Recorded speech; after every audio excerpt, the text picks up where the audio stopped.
Assalamualaikum warahmatullahi wabarakatuh. Perkenalkan, nama saya Miftah Gili Pramuaji.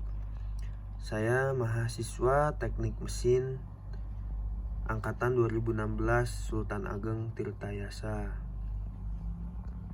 NPM saya adalah 33311600089. Pada kesempatan kali ini saya akan membahas tentang ujian akhir semester dari mata kuliah Fisika Dasar 2. Ya, langsung saja.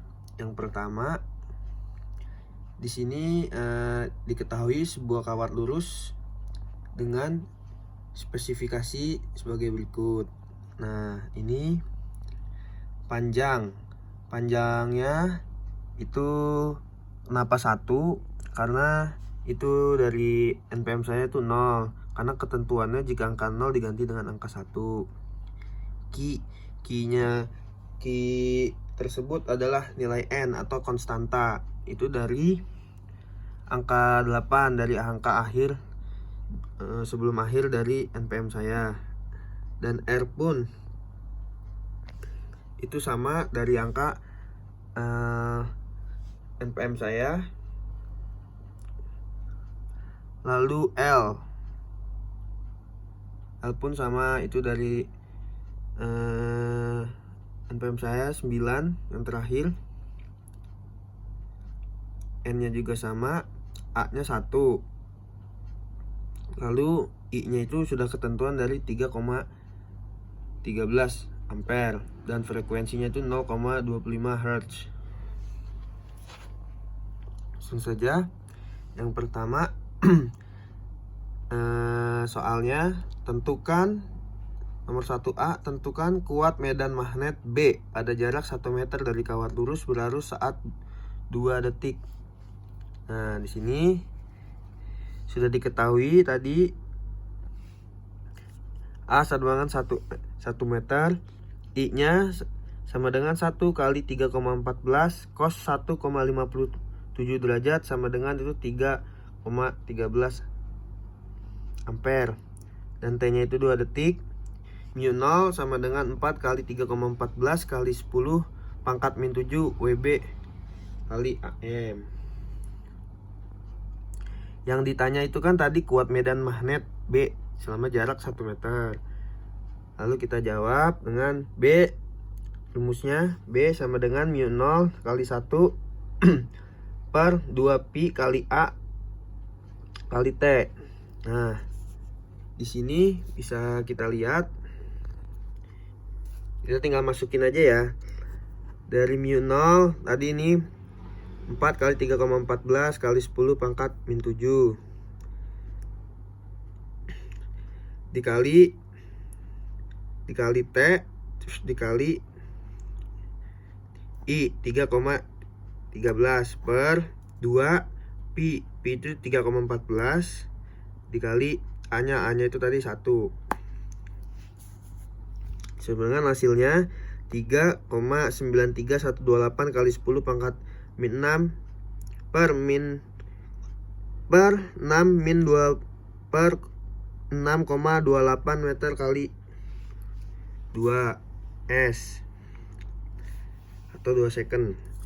Selanjutnya B, diketahui mu 0 sama dengan 4 kali 3,14 kali 10 pangkat min 7. I nya itu 3,13 dan N nya itu 8, L nya itu sama dengan 9. Itu dilihat tadi dari NPM. Selanjutnya ditanya itu yang B ini, kuat medan magnet di pusat jika kawat lurus dibuat lilitan hingga menjadi solenoid saat waktu 2 detik. Di sini kita kerjakan dengan rumus mu 0 dikali 1 dikali N per T dikali T. Tinggal kita masukin mu 0, yang kita ketahui mu 0 nya itu 4 kali 3,14 kali 10 pangkat min 7 dikali I 3,13 dikali N nya terus per L nya itu 9 tuh. Terus ini hasilnya 3,5 53815 kali 10 pangkat min 5 per 9 kali 2 second sama dengan hasilnya 786.256 kali 10 pangkat min 6 Tesla per second. Selanjutnya yang C. Yang C itu ditanya besar induktansi jika kawat lurus dibuat lilitan hingga menjadi solenoid. Diketahui N-nya 8, mu 0 sama dengan 4 kali 3,14 kali 10 pangkat min 7 WB kali AM, L-nya 9. Yang ditanya adalah L-nya. Kita jawab L sama mu 0 dikali N pangkat 2 dikali A per 9M sama dengan 4. Kita masukin mu 0 nya ini kan tadi udah ketentuannya karena 4 kali 3,14 kali 10 pangkat min 7 dikali N pangkat 2 itu 8 pangkat 2 dikali A nya itu luas area itu jadi 1 per 9M. Hasilnya 8,0384 kali 10 pangkat min 5 per 9M. Baru ini kita bagi 9M ini jadi hasilnya 893.156 kali 10 pangkat min 6. Selanjutnya kita bahas yang D. Yang D ini energi induktansi solenoid tersebut saat 2 detik. Nah, diketahui ini mu 0 4 kali 3,14 kali 10 pangkat min 7 WB kali AM. Loss areanya A sama dengan 1, I 3,13 ampere dan L sama dengan 9. Yang ditanya itu tadi kan energi induktansi saat 2 detik. Oke, ini rumusnya V sama dengan mu 0 kali N pangkat 2 kali ampere cross area dikali kuadrat per 2 kali L. Tinggal kita masukin mu 0 4 kali 3,14 kali 10 pangkat min 7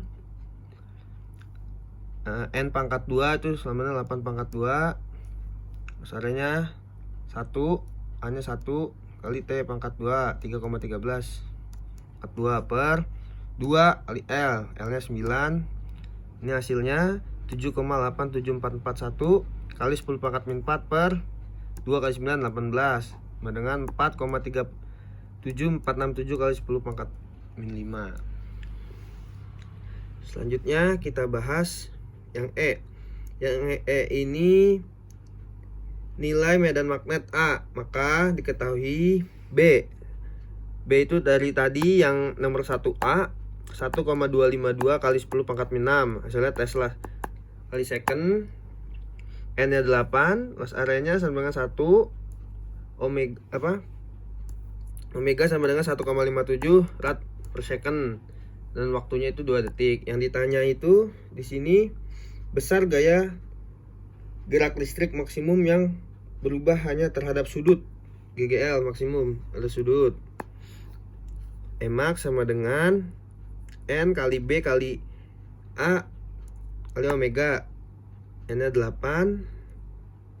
B ini dari yang tadi nomor 1A ini kita masukin 1,252 kali 10 pangkat min 6. Luas areanya ini 1 kali omega nya 1,57 rad per second. Hasilnya 1,57251 kali 10 pangkat min 5. Selanjutnya di sini soal nomor 1F. Besar gaya listrik maksimum yang berubah hanya terhadap arus. Sini kita ketahui N nya 8 masih sama, A nya besarnya 1 dan ini 9 lilitan, T ini 2 detik dan mu 0 sama dengan 4 kali pi kali 10 pangkat min 7 WB di AM dan I nya itu sama dengan kan 3,13 ampere. Iya. Yang ditanya tadi terhadap arus, yang di atas terhadap sudut ini terhadap arus. Sama dengan min N kali A kali mu 0 kali DI per DT. Kita tinggal masukin di sini rumusnya karena ini min, sini plus kita masukin min 8, loss area-nya 1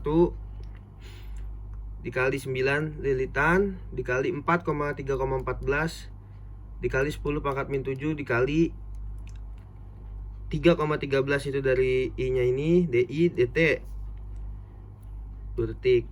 Hasilnya 9,0432 kali 10 pangkat min 5 dikali 3,13 per 2. Dan ini hasilnya 1,41526 kali 10 pangkat min 4 watt per detik.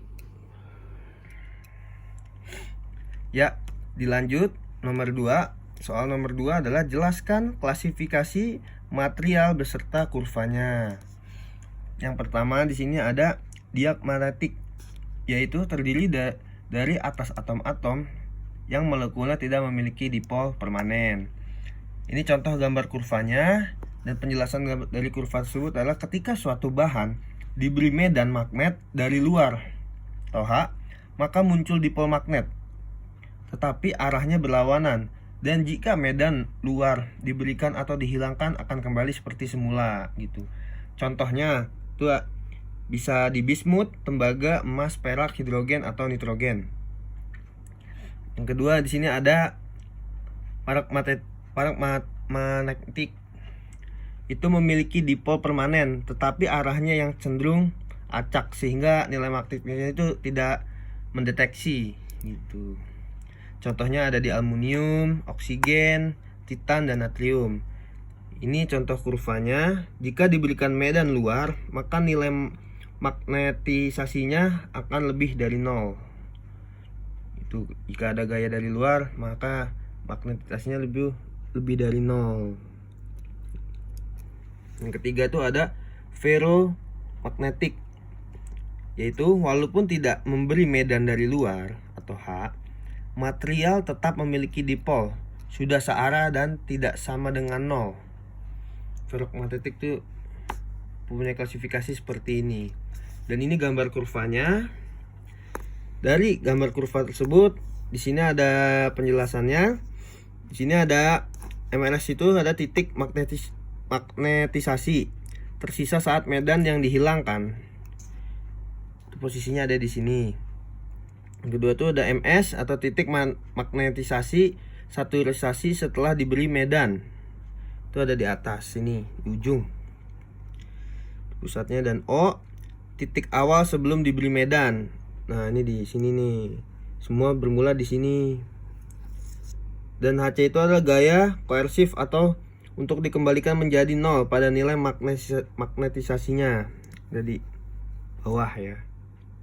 Contohnya tuh ada di besi, nikel, atau kabel. Nah, di sini yang keempat ada antiferromagnetik, yaitu ferromagnetik namun mempunyai arah antiparalel sehingga magnetisasinya 0. Dari gambar kurvanya di sini ini ya, ada yang searah berlawanan, naik turun itu ya. Jika tidak diberi medan magnet maka 0. Jika diberi nilai magnetisasinya tidak 0. Contohnya ada di thorium atau magnes. Ini yang terakhir penjelasannya dari ferrimagnetik. Ferrimagnetik adalah momen magnetiknya memiliki arah berbeda-beda ketika diberi medan dari luar, tidak 0, dengan ketika tidak diberi medan dan dari luar pun tidak 0. Dari gambar kurvanya pun sama yang sebelumnya.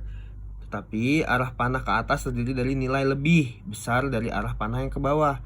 Jadi nilai panah yang ke atas ini lebih besar nilai magnetisasinya dibanding arah yang ke bawah. Dan dia nilai magnetisasinya tidak 0. Contohnya ada di N1, Fe2, O4, Zn, Fe, Da, Fe3, dan O4. Mungkin sekian dari saya. Bila saya ada salah perkataan, salah perbuatan, atau salah menjelaskan, mohon dimaklumi dan dimaafkan. Karena kita di sini masih sama-sama belajar. Mungkin kurang lebihnya mohon maaf. Wassalamualaikum warahmatullahi wabarakatuh. Terima kasih.